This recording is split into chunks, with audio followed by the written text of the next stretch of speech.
nii et 4 tugevat venelast, 1 norralane ja 1 võrulane. Anti Saarepuu on selles A-finaalis Võru rolleril 2012. aastal, kui sõidetakse siis 11. korda Võru rollerit.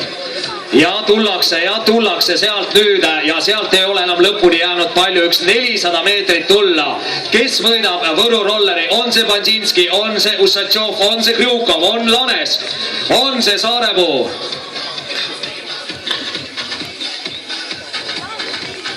No nii. Ja kohe on jäänud veel 150 meetrit tulla ja nüüd juba natuke vähem, kes tuleb ees? On see Bandzinski, on see Krjukov? Ja kui võimsalt tuleb Krjukov ja tuleb ka norralane Lanes. No ei, mis vinis oli siin. Ütleme niimoodi, et siin on küll nüüd vaja. Anti Saarepuu tuleb finisisse, teeme Antile aplausi.